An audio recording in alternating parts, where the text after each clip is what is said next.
नमस्कार साथियों, स्वागत है आपका ऑनलाइन स्टडी ग्रुप में। आगामी यूपीपीसीएस प्रारंभिक परीक्षा 2023 के लिए चलाई जा रही स्पेशल श्रृंखला के अंतर्गत आज की क्लास में करंट अफेयर्स के साथ साथ सामान्य अध्ययन के भी प्रश्नों को कवर कराया जाएगा। तो चलिए प्रारंभ करते हैं। आज का पहला प्रश्न है, विश्व ऑटिज्म जागरूकता दिवस कब मनाया गया? तो याद रखिएगा 2 अप्रैल को विश्व ऑटिज्म जागरूकता दिवस मनाया गया। आपसे यह भी प्रश्न पूछा जा सकता है कि ऑटिज्म क्या है? तो याद रखिएगा ये एक तंत्रिका संबंधी विकार है। क्लियर?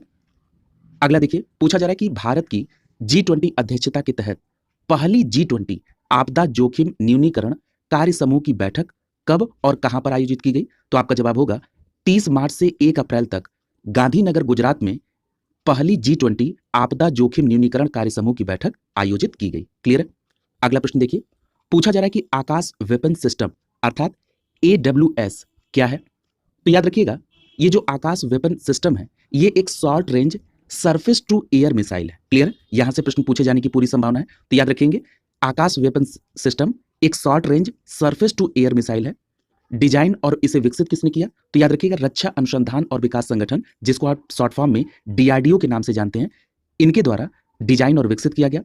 और इस आकाश वेपन सिस्टम को परचेज करने के लिए, इसे खरीद करने के लिए किसके साथ अनुबंध हुआ है? तो भारत डायनेमिक्स लिमिटेड के साथ। अगला प्रश्न देखिए, पूछा जा रहा है कि WLR स्वाति रडार क्या है? तो याद रखिएगा ये जो WLR स्वाति रडार है इसके माध्यम से बंदूकों, मोटारों और रॉकेटों का पता लगाया जा सकता है और इसके लिए भारत इलेक्ट्रॉनिक्स लिमिटेड अर्थात बेल के साथ अनुबंध किया गया है। क्लियर? अगला प्रश्न देखिए, पूछा जा रहा है कि अग्निवीरों के पहले बैच की प्रशिक्षण समाप्ति के बाद जो उनकी पासिंग आउट परेड 28 मार्च को आयोजित की गई, ये कहां पर आयोजित की गई? तो याद रखिएगा उड़ीसा में INS चिल्का पर अग्निवीरों की पासिंग आउट परेड 28 मार्च को आयोजित की गई और ये पहले बैच की प्रशिक्षण समाप्ति के बाद ये उनकी पासिंग आउट परेड थी। याद रखिएगा इस बैच में महिला अग्निवीरों का भी चयन किया गया है। अगला प्रश्न आपसे पूछा जा रहा है कि रेशम कृषि मेला का आयोजन कहां किया गया? तो याद रखिएगा गोरखपुर में रेशम कृषि मेला का आयोजन किया गया। रेशम से जुड़े जितने भी कृषक हैं उनकी आय को दोगुना करने के उद्देश्य से इस रेशम कृषि मेले का आयोजन गोरखपुर में किया गया। अगला प्रश्न आपसे पूछा जा रहा है कि एनीमिया मुक्त भारत अर्थात AMB पहल की शुरुआत कब हुई थी? तो याद रखिएगा 2018 में एनीमिया मुक्त भारत अर्थात AMB पहल की शुरुआत की गई थी। याद रखिएगा ये जो एनीमिया मुक्त भारत की पहल की शुरुआत की गई थी, इसको एनीमिया मुक्त भारत बनाने के लिए जो रणनीति अपनाई गई थी वो कौन सी थी? वो थी 6x6x6 रणनीति। क्लियर है? तो अगर आपसे यह प्रश्न पूछा जाए कि 6x6x6 रणनीति का संबंध किससे है, तो आपका सीधा जवाब होना चाहिए एनीमिया मुक्त भारत पहल से। क्लियर? और जिसकी शुरुआत कब हुई? 2018 में। अगला प्रश्न आपसे पूछा जा रहा है कि उत्तर प्रदेश सरकार ने प्राचीन स्मारक संरक्षण अधिनियम 1904 की धारा 3 के तहत कितने प्राचीन एवं ऐतिहासिक महत्व के स्थलों को संरक्षित करने की घोषणा की है? तो याद रखिएगा इन स्थलों की संख्या है 18। क्लियर? और ये जो 18 स्थल प्राचीन एवं ऐतिहासिक महत्व के स्थल हैं जिनको संरक्षित करने की घोषणा की गई है, ये 6 जिलों में स्थित है। क्लियर? तो यहां पर आपको 3 बातें प्रमुख रूप से याद रखनी है। सबसे पहली बात कि जो कितने स्थल हैं जिनको प्राचीन एवं ऐतिहासिक महत्व के स्थल के रूप में संरक्षित किया जाएगा, तो 18। और इनको जो संरक्षण दिया जा रहा है किस अधिनियम के तहत? तो प्राचीन स्मारक संरक्षण अधिनियम 1904 की धारा 3 के तहत। और ये 18 स्थल कितने जिलों में है? 6 जिलों में। अब यहाँ पर एक इसके स्टैटिक पार्ट से भी प्रश्न पूछा जा सकता है। आपसे यह प्रश्न पूछा जा सकता है कि प्राचीन स्मारक संरक्षण अधिनियम 1904 किसके समय में पारित हुआ था? तो आपका जवाब होगा लॉर्ड कर्जन के समय में पारित हुआ था। अगला प्रश्न देखिए, पूछा जा रहा है कि 71वें all India police athletics championship का उद्घाटन कहाँ किया गया? तो याद रखिएगा लखनऊ में 71वें all India police athletics championship का उद्घाटन हुआ और इसमें 32 टीमों ने पार्टिसिपेट किया था। अगला प्रश्न पूछा जा रहा है कि वन वर्ल्ड TB समिट 2023 का आयोजन कहां हुआ? तो याद रखिएगा रुद्राक्ष कन्वेंशन सेंटर, ये कहां पर है? वाराणसी में। यहां पर वन वर्ल्ड TB समिट 2023 का आयोजन किया गया। आपको यह भी पता होना चाहिए कि जो TB उन्मूलन का भारत का लक्ष्य है वो कब का है? 2025 का।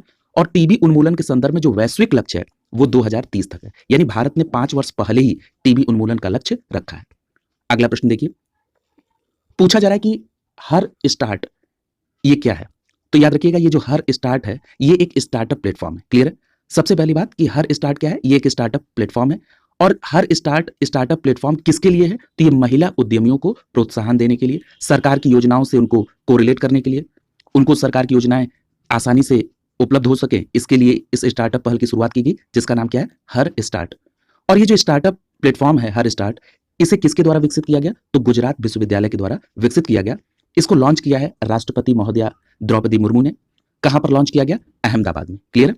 अगला देखिए, अगला प्रश्न आपसे पूछा जा रहा है कि वह पहला राज्य जिसे गुणवत्ता संकल्प लॉन्च करने हेतु चुना गया वो कौन सा है? तो याद रखिएगा उत्तर प्रदेश। यानी उत्तर प्रदेश वो पहला राज्य है जिसे गुणवत्ता संकल्प लॉन्च करने के लिए चुना गया है। याद रखिएगा, ये जो गुणवत्ता संकल्प लॉन्च किया गया उत्तर प्रदेश में, ये उत्तर प्रदेश सरकार और भारतीय गुणवत्ता परिषद ने मिलकर लखनऊ में लॉन्च किया। और इस लॉन्चिंग में जो उद्योग जगत ने सहयोग किया उसमें कौन कौन लोग शामिल हैं? तो उसमें एसोचैम है, फिक्की, IIA, PhD, CCI, इन लोगों ने इसमें सहयोग किया है। याद रखिएगा, ये जो पहल लॉन्च की गई है गुणवत्ता संकल्प पहल, इससे भारतीय नागरिक के जीवन में सुधार लाने के लिए इस पहल को लाया गया है। क्लियर है? अगला प्रश्न है, पूछा जा रहा है कि विश्व के सबसे खुशहाल 40 शहरों में प्रथम स्थान पर कौन है? तो याद रखिएगा लिस्बन, ये पुर्तगाल का एक शहर है लिस्बन, जो कि विश्व के सबसे खुशहाल 40 शहरों में पहले स्थान पर है। क्लियर? याद रखिएगा, इस सूची में उत्तर प्रदेश का जो कानपुर शहर है उसका 11वां स्थान है। तो यहां से आपसे सीधे प्रश्न पूछा जा सकता है कि विश्व के सबसे खुशहाल 40 शहरों में कानपुर शहर का कौन सा स्थान है? तो 11वां। याद रखिएगा, ये जो रिपोर्ट जारी की गई है ये किसके द्वारा जारी की गई? तो ये सतत विकास समाधान नेटवर्क अर्थात SDSN के द्वारा जारी की गई है। अगला प्रश्न देखिए, पूछा जा रहा है कि अभी हाल ही में किस रेलवे स्टेशन को ईट राइट स्टेशन का प्रमाण पत्र मिला है? तो याद रखिएगा, आगरा कैंट रेलवे स्टेशन को ईट राइट स्टेशन का प्रमाण पत्र मिला है। इसके पूर्व प्रयागराज, ग्वालियर, कानपुर, डबरा, डभौरा, इन स्टेशनों को भी ईट राइट स्टेशन का प्रमाण पत्र मिल चुका है। और यह प्रमाण पत्र किसके द्वारा दिया जाता है? FSSAI के द्वारा। याद रखिएगा, ये जो आगरा कैंट स्टेशन है ये उत्तर मध्य रेलवे का 6वां ईट राइट स्टेशन बना है। क्लियर? अगला प्रश्न देखिए, पूछा जा रहा है कि international yoga festival and millet fair का आयोजन कहां पर किया गया और कब किया गया? तो याद रखिएगा, 25 मार्च से यह प्रारंभ हुआ और यह 3 दिवसीय आयोजन था जिसका नाम क्या है? International yoga festival and millet fair. और यह आयोजन कहां पर हुआ? तो याद रखिएगा, मथुरा के वृंदावन में यमुना घाट पर इसका आयोजन किया गया। क्लियर? अगला प्रश्न देखिए, पूछा जा रहा है कि अवध महोत्सव कब और कहां पर आयोजित हुआ? तो याद रखिएगा, अवध महोत्सव का आयोजन 18 से 22 मार्च 2023 के बीच लखनऊ में आयोजित हुआ। और इस अवध महोत्सव के आयोजक कौन थे? तो उत्तर प्रदेश पर्यटन विभाग, संस्कृति विभाग और संगीत नाटक अकादमी संयुक्त रूप से इसके आयोजक थे। क्लियर? अगला प्रश्न देखिए, पूछा जा रहा है कि कितने राज्यों में केंद्र सरकार के द्वारा मेगा टेक्सटाइल पार्क बनाने हेतु मंजूरी दी गई है? तो याद रखिएगा, मेगा टेक्सटाइल पार्क को जो मंजूरी दी गई है वो 7 राज्यों में दी गई है। इसमें कौन कौन से 7 राज्य हैं? उत्तर प्रदेश है, तमिलनाडु है, तेलंगाना है, कर्नाटक है, महाराष्ट्र है, गुजरात है और मध्य प्रदेश है। और याद रखिएगा, जो इन 7 राज्यों में मेगा टेक्सटाइल पार्क बनाने के लिए केंद्र सरकार ने मंजूरी दी है ये किस योजना के तहत है? तो याद रखिएगा, ये PM मित्रा योजना के तहत। और PM मित्रा का फुल फॉर्म क्या है? प्रधानमंत्री mega integrated textile reason and apparel park. Clear है? तो ये भी आप इसका फुल फॉर्म भी याद रखेंगे।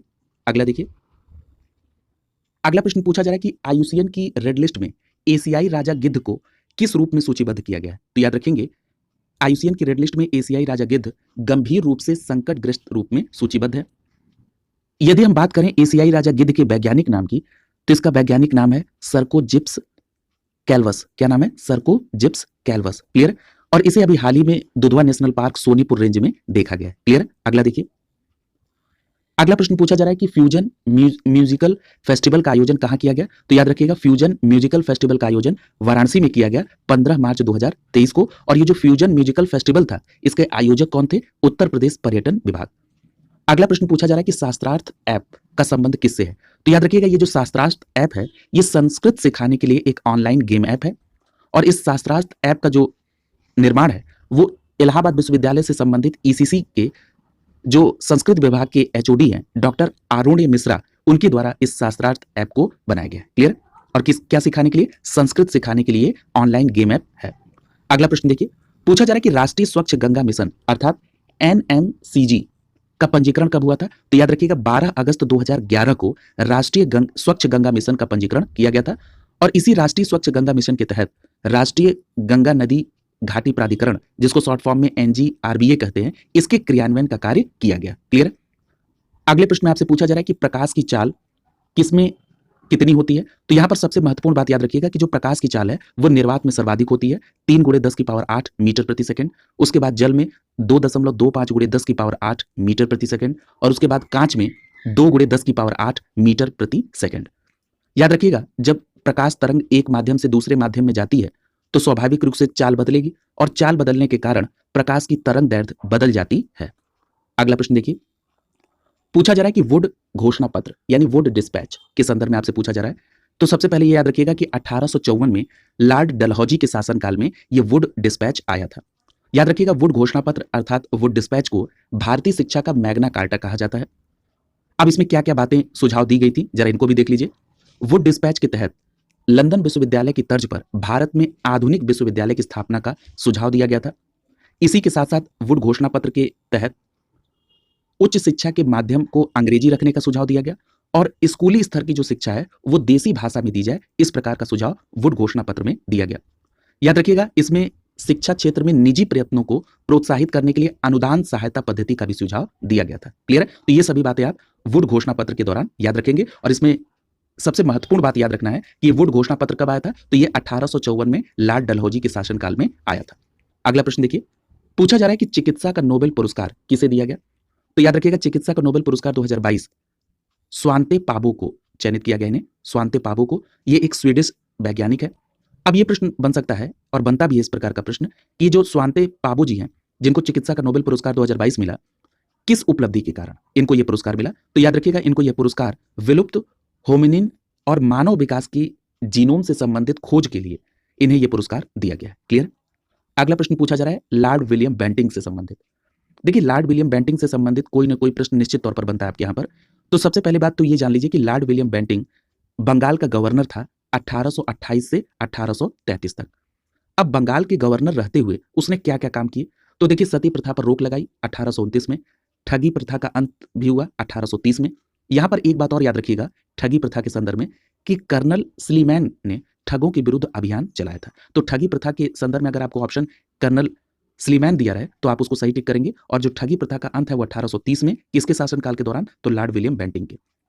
यहां पर एक बात और याद रखिएगा कि लॉर्ड विलियम बेंटिंक के ही शासनकाल में योग्यता को ही सेवा का आधार माना गया। क्लियर? यानी जो नौकरी में असमानता थी वो भी यहां पर दूर हुई। 1833 के चार्टर अधिनियम के द्वारा बंगाल का जो गवर्नर जनरल था अब वो भारत का गवर्नर जनरल बना।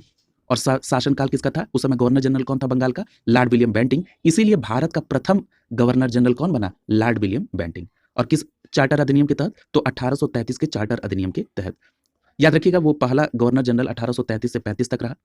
अब इस दौरान उसने क्या क्या काम किए, तो याद रखिएगा आगरा प्रेसिडेंसी का निर्माण 1834 में हुआ, विधि आयोग का गठन हुआ और कुप्रशासन के आधार पर मैसूर, कुर्ग और कछार की रियासतों का विलय हुआ। तो यह भी प्रश्न आपसे पूछा गया एक बार कि कुप्रशासन के आधार पर मैसूर, कुर्ग और कछार की रियासतों का विलय किसके शासनकाल में हुआ या किसके गवर्नर जनरल रहते हुए हुआ, तो आपका सीधा जवाब होना चाहिए लॉर्ड विलियम बेंटिंक के। अगला प्रश्न देखिए, अगला प्रश्न पूछा जा रहा है कि प्रसारण के क्षेत्र में उभरते रुझान के विषय पर सेमिनार का आयोजन किसके द्वारा किया गया। तो याद रखिएगा भारतीय दूरसंचार विनियामक प्राधिकरण ट्राई के द्वारा प्रसारण के क्षेत्र में उभरते रुझान के विषय पर सेमिनार का आयोजन किया गया। अगला प्रश्न पूछा जा रहा है हैजा अर्थात कोलेरा के संदर्भ में। याद रखिएगा ये जो हैजा है ये एक संक्रामक रोग है। अगर इसके कारक की बात करें तो विब्रियो कॉलेरी जीवाणु के द्वारा हैजा रोग होता है। तो सबसे पहली बात तो हैजा रोग जीवाणु के कारण, और किस जीवाणु के कारण, तो विब्रियो कॉलेरी जीवाणु के कारण। याद रखिएगा ये जो हैजा का संक्रमण है ये दूषित खाना खाने से और दूषित जल के माध्यम से होता है। अगला प्रश्न देखिए, पूछा जा रहा है कि विश्व पर्यावास दिवस अर्थात वर्ल्ड हैबिटेट डे कब मनाया जाता है। तो याद रखिएगा अक्टूबर माह के पहले सोमवार को विश्व पर्यावास दिवस या विश्व हैबिटेट दिवस मनाया जाता है। और अगर हम 2022 में विश्व पर्यावास दिवस की बात कर लें तो 2022 में से 3 अक्टूबर को मनाया गया और इसकी थीम क्या थी? Mind the gap, leave no one and place behind. क्या थीम थी? Mind the gap, leave no one and place behind. और पहली बार जो विश्व पर्यावास दिवस का आयोजन किया गया था वो 1986 में किया गया था। अगला प्रश्न पूछा जा रहा है कि कार्बन में संयोजक इलेक्ट्रॉनों की संख्या कितनी होती है। तो याद रखिएगा कार्बन में संयोजक इलेक्ट्रॉनों की संख्या 4 होती है और कार्बन में 6 इलेक्ट्रॉन होते हैं। क्लियर? अगला देखिए, पूछा जा रहा है कि आईटीबीपी का गठन कब हुआ था। तो सबसे पहली बात ये जान लीजिए कि आईटीबीपी का फुल फॉर्म होता है भारत तिब्बत सीमा पुलिस बल और इसका गठन 24 अक्टूबर 1962 को हुआ था। अभी आपने पूर्व में इसी सीरीज के दौरान आपने ये पढ़ा था कि आईटीबीपी के नए महानिदेशक अर्थात डीजी कौन बने हैं? अनीस दयाल सिंह। तो एक बार मैं फिर से रिपीट कर दे रहा हूं उसको और आप याद रखेंगे, अनीस दयाल सिंह आईटीबीपी के नए महानिदेशक बने हैं। आईटीबीपी का अगर हम आदर्श वाक्य देखें तो शौर्य, दृढ़ता, कर्म, निष्ठा, ये इनका आदर्श वाक्य है। शौर्य, दृढ़ता, कर्म, निष्ठा। अगला प्रश्न है जीनस पैंगेसियस एक नई प्रजाति कैटफिश प्रजाति खोजी गई है। तो ये जो कैटफिश की नई प्रजाति खोजी गई, ये कहां पर खोजी गई? तो कावेरी नदी में। क्लियर है? अब जरा हम कावेरी नदी के बैकग्राउंड को भी देख ले, तो कावेरी नदी का जो उद्गम है वो ब्रह्मगिरी पहाड़ी कुर्ग कर्नाटक से हुआ है। और इसकी सहायक नदी की अगर हम बात करें तो जो कावेरी नदी की सहायक नदी दक्षिणी तट पर मिलती हैं वो कौन कौन सी हैं? लक्ष्मण तीर्थ, काबिनी, सुवर्णावती, भवानी, अमरावती, ये सभी किसकी सहायक नदी हैं? कावेरी की, और ये दक्षिण तट पर मिलती हैं। अगर हम बाएं तट पर मिलने की बात करें तो इसमें हरंगी, हेमवती, सिमशा और अर्कावती शामिल है। क्लियर है? याद रखिएगा कावेरी नदी अपना जल बंगाल की खाड़ी में गिराती है। याद रखिएगा कावेरी नदी में वर्ष भर जल भरा रहता है क्योंकि ये दोनों मानसूनों से जल प्राप्त करती है। याद रखिएगा इसे दक्षिण गंगा भी कहते हैं। कावेरी नदी पर बने जलप्रपात की अगर हम बात कर लें तो इसमें प्रमुख रूप से आपसे शिव समुद्रम के बारे में पूछा जाता है, और इसके अलावा होगेन केल जलप्रपात भी कावेरी नदी पर बना हुआ है। अगला प्रश्न आपसे पूछा जा रहा है कि वैज्ञानिक और औद्योगिक अनुसंधान परिषद अर्थात CSIR की स्थापना कब हुई थी? तो याद रखिएगा 1942 में वैज्ञानिक और औद्योगिक अनुसंधान परिषद CSIR की स्थापना हुई। अब ये पूछा जा रहा है कि इस परिषद यानी CSIR के पदेन अध्यक्ष कौन होते हैं? तो याद रखिएगा प्रधानमंत्री महोदय इसके पदेन अध्यक्ष होते हैं। और CSIR के पदेन उपाध्यक्ष कौन होते हैं? तो केंद्रीय विज्ञान एवं प्रौद्योगिकी मंत्री। अगला प्रश्न देखिए, पूछा जा रहा है कि लंदन में इंडिया हाउस में एक क्रांतिकारी केंद्र का आयोजन किसके द्वारा किया गया? तो याद रखिएगा श्यामजी कृष्ण वर्मा जी के द्वारा लंदन में इंडिया हाउस में एक क्रांतिकारी केंद्र का आयोजन किया गया। यह भी बात याद रखिएगा कि 1905 में इंडिया होम रूल सोसाइटी की स्थापना भी श्यामजी कृष्ण वर्मा के द्वारा किया गया। याद रखिएगा श्यामजी कृष्ण वर्मा ने द इंडियन सोशलिस्ट नामक पत्रिका के माध्यम से स्वतंत्रता के प्रचार प्रसार का भी कार्य किया। याद रखिएगा बॉम्बे आर्य समाज के वो पहले अध्यक्ष भी बने। कौन? श्यामजी कृष्ण वर्मा। अगला प्रश्न आपसे पूछा जा रहा है कि 2022 का भौतिक का नोबेल पुरस्कार किसे दिया गया? तो याद रखिएगा 2022 का जो भौतिक का नोबेल पुरस्कार है वो संयुक्त रूप से प्रदान किया गया। अब किसे किसे दिया गया? पहला नाम है एलन एस्पेक्ट, दूसरा नाम है जॉन एफ क्लॉजर, और तीसरा नाम है एंटोन जिलिंगर। ठीक है, मैं एक बार फिर से रिपीट कर दे रहा हूं, Alain Aspect, John F Clauser और एंटोन जिलिंगर। क्लियर? इन्हें जो भौतिक का नोबेल पुरस्कार दिया गया संयुक्त रूप से किस क्षेत्र में योगदान के लिए? तो याद रखिएगा क्वांटम यांत्रिकी में योगदान के लिए इन्हें 2022 का भौतिक नोबेल पुरस्कार दिया गया। अगला प्रश्न देखिए, अगला प्रश्न आपसे बंगाल विभाजन के संदर्भ में पूछा जा रहा है। तो देखिए बंगाल विभाजन जो है ये लॉर्ड कर्जन के शासनकाल में हुआ, और जो लॉर्ड कर्जन के द्वारा बंगाल विभाजन की घोषणा की गई वो जुलाई 1905 में। इसके विरोध में 7 अगस्त 1905 को कलकत्ता के टाउन हॉल में स्वदेशी आंदोलन की घोषणा की गई। क्लियर? यानी स्वदेशी आंदोलन की घोषणा किसके विरोध में हुई थी? बंगाल विभाजन के विरोध में। और ये स्वदेशी आंदोलन की घोषणा कब हुई? 7 अगस्त 1905 को। और याद रखिएगा जो बंगाल विभाजन का औपचारिक तौर पर जो इसको लागू किया गया वो 16 अक्टूबर 1905 को किया गया। क्लियर? इस प्रकार आज की क्लास यहीं पर कंप्लीट होती है। अगली क्लास में नए प्रश्नों के साथ मुलाकात होगी। शुभकामनाओं के साथ आप सभी का बहुत बहुत धन्यवाद।